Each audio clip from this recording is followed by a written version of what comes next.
And I will call upon your name.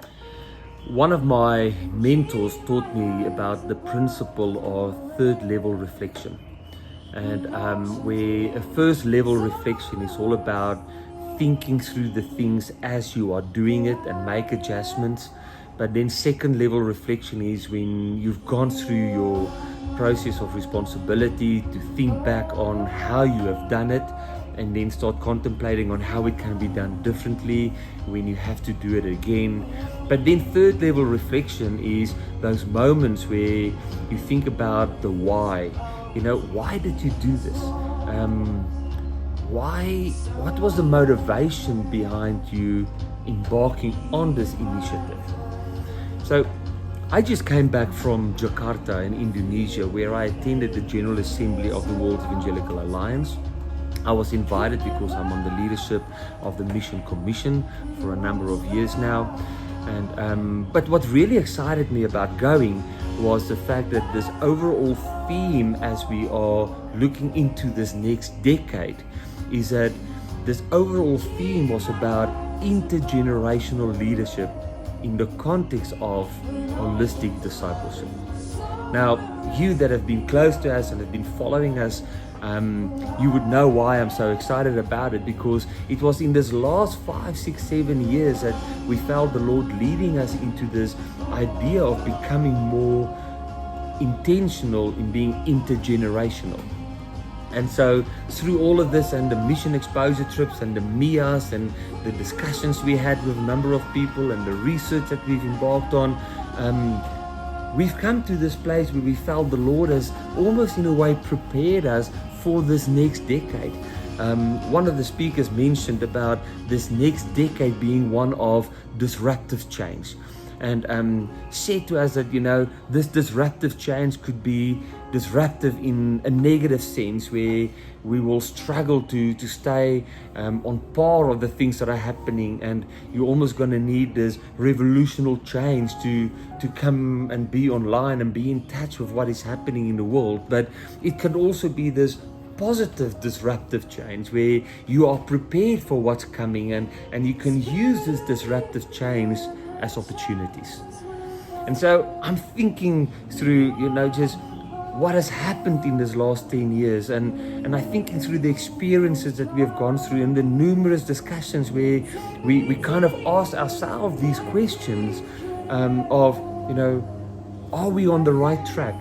Are we doing the right things?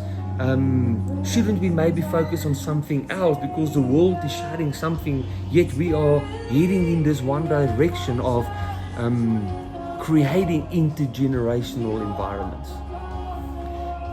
But it's coming back from a gathering like this and thinking through the hours that you're on the plane, where you come to a point of appreciation, a point of where you are in deep thanksgiving for this disruptiveness in a way that we have gone through over this last few years.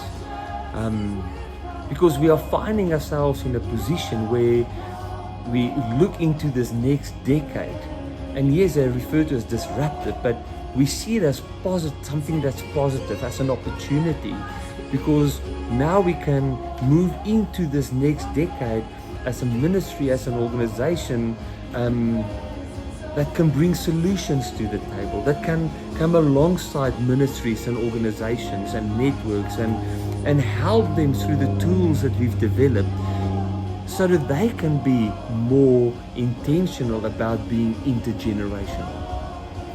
So it's with all of this, and there's so much more that I want to share, but it's through all of this that I think back and I think of people like you that has been involved in praying for us, in being there as a friend, providing moral support, encouragement, and really helped us. And maybe you also ask this question, what is the FTL really involved at the moment? What are they really doing?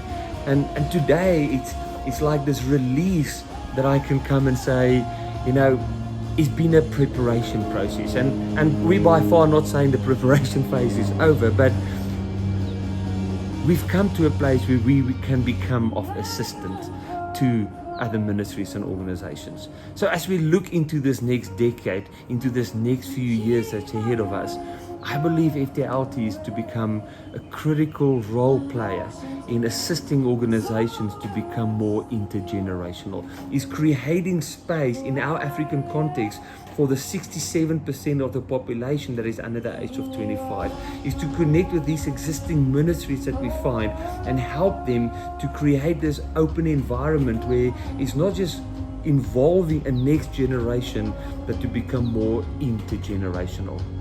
I've been convinced for a while now that the future is not the next generation, but the future is to be intergenerational. And being at this gathering just confirms so much for us. So as we look forward, I want to invite you, I want to encourage you for your continuous support. I want to invite you to be part of this journey. And I would love to share more of this information with you, but we have limited time and I don't want to make this video too long. It's already almost 6 minutes. So I want to close by this and just saying thank you. Thank you for your prayers. Thank you for your moral support. And we look forward into you being part of what the Lord is leading us to in these years to come.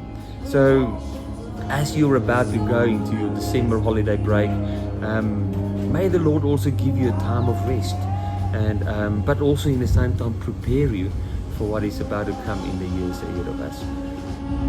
Oh